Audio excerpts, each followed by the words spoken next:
Hello hi అండి, నమస్తే. Welcome to current affairs light YouTube channel. ఇవాళ మన క్లాస్లో రీసెంట్గా జరిగినటువంటి కరెంట్ అఫైర్స్లో ఇంపార్టెంట్ కాన్సెప్ట్ నేర్చుకుందామండి. మీకు కనుక మా ఛానల్లో ఉన్నటువంటి వీడియోస్ అండ్ ఎక్స్ప్లెనేషన్ నచ్చినట్లయితే మా ఛానల్ లైక్ చేయండి, షేర్ చేయండి అండ్ సబ్స్క్రైబ్ చేయండి.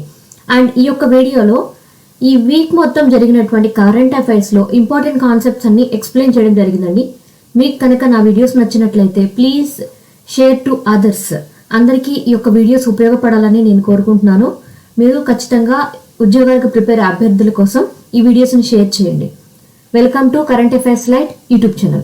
ఇవాటి ఫస్ట్ కాన్సెప్ట్ న్యూస్ పరంగా ఈ వీక్లో వచ్చినటువంటి హైలైట్ న్యూస్ ఏంటంటే, రోహిత్ శర్మ గారు 4th హైయెస్ట్ రన్ మేకర్గా పేరుగాంచారు. సో ఇంటర్నేషనల్ క్రికెట్లో ఆయన హైయెస్ట్ రన్ మేకర్గా పేరు తీసుకొచ్చారు.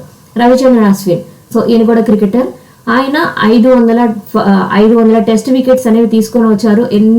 ఎన్నిట్లో అంటే 90 టెస్ట్ మ్యాచెస్లో ఆయన ఈ యొక్క 500 వికెట్స్ అనేవి కంప్లీట్ చేశారు. ఇది కూడా ఒక టార్గెటే. అండ్ అనురాగ్ సింగ్ ఠాకూర్ గారు చెస్ ఒలింపియాడ్ టార్చ్ ఏదైతే ఉందో దాన్ని బుడాపెస్ట్కి ఇవ్వడం జరిగింది. సో అనురాగ్ సింగ్ ఠాకూర్ గారు అంటే మన union sports and youth minister అనమాట. యూనియన్ అండ్ స్పోర్ట్స్ మినిస్టర్ అయినటువంటి అనురాగ్ సింగ్ ఠాకూర్ గారు చెస్ ఒలింపియాడ్ టార్చ్ ఏదైతే ఉందో దాన్ని బుడాపెస్ట్కి ఇచ్చారు.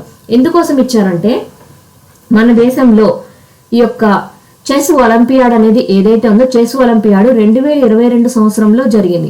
అది 44th ఎడిషన్ అనమాట. 44th ఎడిషన్ చెస్ ఒలింపియాడ్ అనేది ఎక్కడ జరిగింది అంటే మన దేశంలో చెన్నైలో జరిగింది.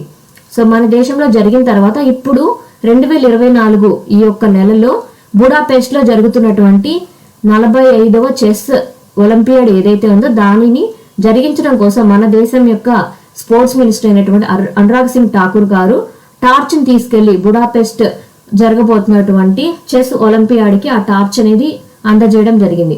సో 45th చెస్ ఒలింపియాడ్ ఎక్కడ జరుగుతుంది అంటే బుడాపెస్ట్. అంతకుముందు సార్ ఎక్కడ జరిగిందంటే చెన్నైలో జరిగింది 44th. అండ్ ఇండియా వాళ్ళు 75th సత్రంజ మెమోరియల్ టోర్నమెంట్లో 8 మెడల్స్ అనేవి తీసుకొని రావడం జరిగింది. సో అసలు ఏంటి సత్రంజియా మెమోరియల్ అనేది ఏంటి, ఆ యొక్క మెడల్స్ ఎందుకోసం ఇస్తూ ఉంటారంటే, ఇది మన బాక్సింగ్ కోసం ఇచ్చేటువంటిది అనమాట. సో ఇందులో మన దేశానికి 8 మెడల్స్ అనేవి వచ్చాయి. అందులో అమిత్ పంగాల్ గారు అండ్ సచిన్ శివాజ్ గారికి ఏమో 2 గోల్డ్ మెడల్స్ వచ్చాయి. మిగిలినవి వాటిలో ఒక 3 నార్మల్గా సిల్వర్ మెడల్స్ వచ్చాయి, మిగిలినవి బ్రాంజ్ మెడల్స్ అనమాట. సో సత్రంజియా మెమోరియల్ టోర్నమెంట్ అనేది 75th మన ఇండియా పార్టిసిపేట్ చేసి 8 మెడల్స్ అనేవి తీసుకొని వచ్చింది. ఎందుకోసం ఈ యొక్క మెమోరియల్ టోర్నమెంట్ అంటే బాక్సింగ్ ఛాంపియన్షిప్ లాంటిది అనమాట. ఆస్ట్రేలియా వాళ్ళు ఇండియాని ఓటమి పాలు చేశారు 79 రన్స్ తోటి. అండ్ ఎక్కడ అంటే అండర్-19 వరల్డ్ కప్ ట్రోఫీ ఏదైతే ఉందో దానిలో 4th టైం మన ఇండియాను ఓడించి ఆస్ట్రేలియా వాళ్ళు గెలుపు అనేది సాధించారు. డిఫెన్స్ న్యూస్ పరంగా ఈ వారంలో వచ్చినటువంటి హైలైట్ న్యూస్ అనమాట. సో BSF కి చెందినటువంటి బోర్డర్ సెక్యూరిటీ ఫోర్స్ కి చెందినటువంటి K9 డాగ్ ఏదైతే ఉందో దానికి all India police duty meet లో దానికి ఫస్ట్ పొజిషన్ అనేది రావడం జరిగింది. అంటే దానికి ఒక పోటీ లాగా డాగ్స్ అన్నిటికి నిర్వహించిన దాంట్లో K9 డాగ్ అనేది ఫస్ట్ పొజిషన్ అనేది తీసుకొని గెలిచింది అనమాట. And 12th edition of naval exercise అనమాట. ఎక్సైజ్ మిలాన్ అనేది విశాఖపట్నంలో జరగబోతుంది. అండ్ ఇది ఎప్పటి నుంచి ఎక్కడికి జరగబోతుంది అంటే మనకి February 19th నుంచి 27th వరకు కూడా విశాఖపట్నం తీరంలో ఈ మిలాన్ ఎక్సైజ్ అనేది జరగబోతుంది. అండ్ దీని యొక్క థీమ్ కూడా ఇంపార్టెంట్. సో మన రాష్ట్రంలో జరుగుతుంది కాబట్టి మనం తెలుసుకోవాలి. థీమ్ వచ్చేసి ఫోర్జింగ్ నావల్ అలయన్స్.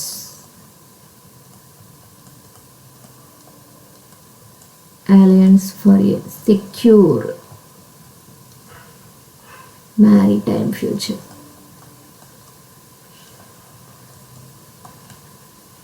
సో ఇది మన నావెల్కి ఉపయోగపడేది కాబట్టి మనకి ఇంపార్టెంట్ అనమాట. Forth going naval alliance for a secure maritime future అనేది దీని యొక్క theme.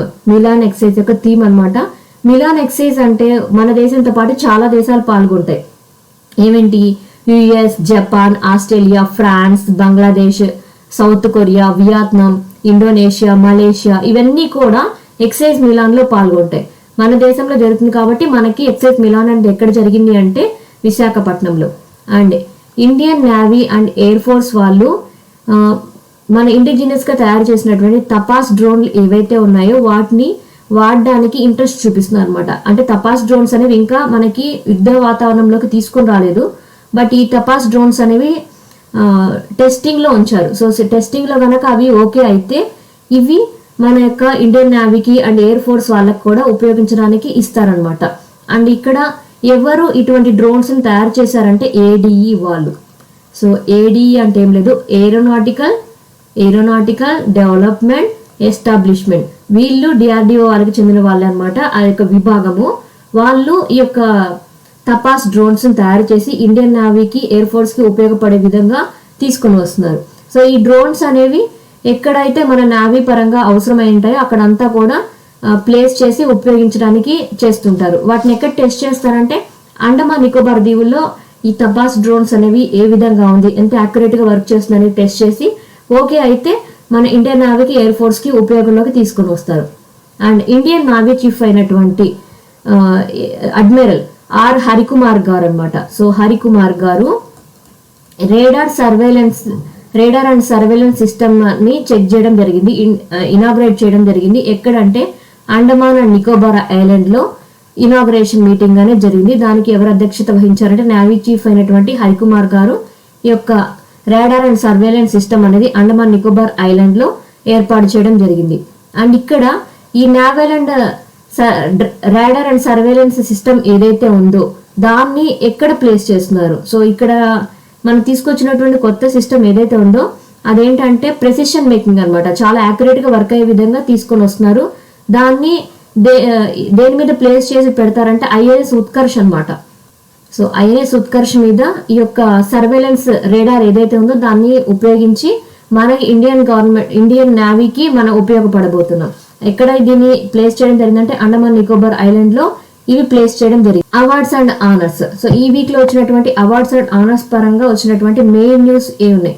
So Indian film awards అనేవి రీనేమ్ చేయడం జరిగింది, క్యాష్ ప్రైజెస్ కూడా ఇంక్రీజ్ చేశారు. ఇండియన్ ఫిల్మ్ అవార్డ్స్ అనేవి ఏవైతే ఉన్నాయో వాటికి పేరు ముందు ఏంటంటే ఇందిరాగాంధీ గారి పేరు ఉంది కొన్నిటికి. సో ఆ పేరుని తొలగించారనమాట. ఏ విధంగా Indira Gandhi award for best debut film of director. So Indira Gandhi పేరు అనేది తొలగించి ఆ పేరు లేకుండా just best debut film of A director అలా పెట్టారనమాట. అండ్ బెస్ట్ ఆడియోగ్రఫీ సెక్షన్ అని ఉన్న దగ్గరేమో ఆడియోగ్రఫీ బదులు సౌండ్ డిజైన్ అని తీసుకొని వచ్చారు. జస్ట్ వాటిలో కొంత పేరు మార్పు అనేది చేయడం జరిగింది నేషనల్ ఫిల్మ్ అవార్డ్స్ లో. అండ్ క్యాష్ ప్రైజెస్ ని కూడా ఇంతకు ముందున్న దానికన్నా ఎక్కువ చేశారనమాట. ఏ విధంగా అంటే దాదాసాహెబ్ ఫాల్కే అవార్డుకి ఇంతకుముందు 10 లక్షలు మాత్రమే ఉండేది, ఇప్పుడు 15 లక్షలు చేశారు. ఇంకా కొన్ని అవార్డ్స్ కూడా 2 లక్షలు ఉన్న దాన్ని 5 లక్షలుగా అలా క్యాష్ ప్రైజ్ అనేది ఇంక్రీజ్ చేయడం జరిగింది. And Shamar Joseph and Amy Hunter. So Amy Hunter ని అండ్ షామార్ జోసెఫ్ గారిని ఐసీసీ ప్లేయర్స్ గా మంత్ అవార్డ్స్ గా ప్రకటించడం జరిగింది. ఈమె వచ్చేసి ఐర్లాండ్ దేశస్తురాలు అనమాట. ఈమె తన ప్రతిభ ద్వారా అమీ హంటర్ అనే లేడీ, ఈమె ఉమెన్స్ క్రికెట్ ఏదైతే ఉందో దానిలో అత్యధిక ప్రతిభ కనబరిచింది. అందుకోసం ఈమెకి ICC player of month award అనేది ఇవ్వడం జరిగింది. షామార్ జోసెఫ్ గారికి కూడా ఇది పురుషుల విభాగంలో ఈయనకి మంత్ అవార్డు అనమాట. ICC player of the month award అనేది షామార్ జోసెఫ్, అమీ హంటర్ అనేటువంటి లేడీకి ఏమో మహిళల విభాగం. ఈ 2 అవార్డులు అనేవి ఇవ్వడం జరిగింది. India 9th government tech praise అనేది తీసుకుని రావడం జరిగింది. ఇది ఎందుకోసం అంటే ఏఐ పవర్డ్ రోడ్ సేఫ్టీకి ఈ అవార్డు అనేది లభించింది. సో ఇండియాకి ఈ అవార్డు అనేది ఎవరిచ్చారు? సో ఈ అవార్డు అనేది మనకి దుబాయ్లో జరుగుతున్నటువంటి వరల్డ్ గవర్నమెంట్ సమ్మిట్ ఏదైతే ఉందో వరల్డ్ గవర్నమెంట్ సమ్మిట్ లో ఈ యొక్క అవార్డు అనేది ఇవ్వడం జరిగింది. సో ఈ అవార్డు ఎక్కడ జరుగుతుందంటే యుఏఈలో జరుగుతుంది. యుఏలో జరుగుతున్నటువంటి వరల్డ్ గవర్నమెంట్ సమ్మిట్ ఏదైతే ఉందో ఆ సమ్మిట్ లో మన దేశానికి వచ్చినటువంటి అవార్డు ఏంటంటే 9th గవర్నమెంట్ టెక్ ప్రైజ్ అనేది రావడం జరిగింది. ఎందుకోసం అంటే మన ఆర్టిఫిషియల్ ఇంటెలిజెన్స్ ని రోడ్ సేఫ్టీ విభాగంలో వినియోగించినందుకు గాను మనకి అవార్డు అనేది రావడం జరిగింది. అండ్ ఇలా ఎవరు యూజ్ చేశారు అంటే మన దేశం నుంచి ప్రాతినిధ్యం వహించినటువంటి మినిస్ట్రీ ఏది అనేటువంటి అడిగే ఛాన్స్ అనమాట. ఏ మినిస్ట్రీ ఉంటుంది రోడ్స్ అన్నప్పుడు? Ministry of roads, transport and highways వాళ్ళు ఆర్టిఫిషియల్ ఇంటెలిజెన్స్ ని రోడ్ సేఫ్టీ కోసం వాడుతూ ఉన్నటువంటి టెక్నాలజీ ఏదైతే ఉందో దానికి 9th గవర్నమెంట్ టెక్ ప్రైజ్ అనేది రావడం జరిగింది. Because she can. సో ఇది ఒక పాడ్కాస్ట్ అనమాట. సో పాడ్కాస్ట్ అంటాము. పాడ్కాస్ట్ అంటే ఏం లేదు, మనకి మూవీ లాగా కాకుండా జస్ట్ లిజనింగ్ లాగా వినేటువంటి విషయాల్ని అత్యంత ఆసక్తి కలిగించే విధంగా తెలియజేసేదే పాడ్కాస్ట్ అంటాం. దాన్ని ఇక్కడ ప్రసిద్ధంగా వచ్చినటువంటిది ఏంటంటే బికాజ్ షీ కెన్, అంటే ఆమె ఏదైనా సాధించగలదు అనే విధంగా ఒక పాడ్కాస్ట్ అనేది ఏదైతే ఉందో దానికి 3 అవార్డ్స్ అనేవి వచ్చాయి. ఎందులో అంటే యాంథమ్ అవార్డ్స్ అనేటువంటివి ఇచ్చినప్పుడు అందులో 3 ప్రైజ్లు అనేవి బికాజ్ షీ కెన్ కి రావడం జరిగింది. ఈ పాడ్కాస్ట్ ద్వారా ఏంటంటే మహిళలకి కావాల్సినటువంటి మహిళా సాధికారత ఏంటి, వాళ్ళు లైఫ్లో ఏ విధంగా ఎదగాలి అనేటువంటి చాలా విషయాల గురించి చర్చించారనమాట. అంటే సమాజంలో లింగ సమానత్వం ఏ విధంగా ఉండాలి, మహిళలకి పురుషులకి ఏ విధంగా మార్పులు ఉండాలి, అంటే ఆర్థికంగా ఏ విధంగా ఎదగాలి, వాళ్ళకి ఏ విధంగా జీతభత్యాల్లో ఎటువంటి డైవర్సిటీ ఉండకూడదు, ఈక్వల్ ఇంపార్టెన్స్ ఉండాలి, కమ్యూనిటీ పరంగా ఎటువంటి ఇంపార్టెన్స్ ఉండాలి, ఇటువంటి విషయాల గురించి, గర్ల్స్ ఎడ్యుకేషన్ గురించి, వీటి గురించి వాళ్ళ యొక్క పాడ్కాస్ట్ లో చాలా దేశాలలో ఉన్నటువంటి వ్యక్తుల్ని వాళ్ళు ప్రభావితం చేయగలిగారు బికాజ్ షీ కెన్ ద్వారా. అందుకోసమే యాంథమ్ అవార్డ్స్ 2024కి బెస్ట్ అవార్డు దేనికి వచ్చిందంటే బికాజ్ షీ కెన్ కి రావడం జరిగింది. అండ్ ఇస్రో చైర్మన్ అయినటువంటి ఎస్ సోమనాథ్ గారికి కేపీపీ నంబియార్ అవార్డు అనేది రావడం జరిగింది. సో కేపీపీ నంబియార్ అంటే అర్థమవుతుంది మనకి ఇది కేరళ గవర్నమెంట్ నుంచి వచ్చినటువంటి అవార్డు అనమాట. ఇదేంటంటే ఇన్నోవేషన్ పరంగా ఎవరైతే బెస్ట్ నాలెడ్జ్ తోటి తీసుకొని వస్తుంటారో వాళ్ళకి రంగంలో ఇచ్చేటువంటి అవార్డు. సో మన సోమనాథ్ గారికి, ఇస్రో చైర్మన్ అయినటువంటి సోమనాథ్ గారికి కేపీపీ నంబియార్ అవార్డు అనేది కేరళ గవర్నమెంట్ తరపున ఇవ్వ. Thank you for watching my video. మీకు కనుక నా వీడియో ఎక్స్ప్లెనేషన్ నచ్చినట్లయితే నా వీడియోస్ లైక్ చేయండి, షేర్ చేయండి అండ్ సబ్స్క్రైబ్ చేయండి. మీకు నా వీడియోస్ ఏ విధంగా అనిపిస్తున్నాయో నా కామెంట్ సెక్షన్లో తెలియజేయండి. మరిన్ని వీడియో కోసం మా ఛానల్ని సబ్స్క్రైబ్ చేయండి. Thank you for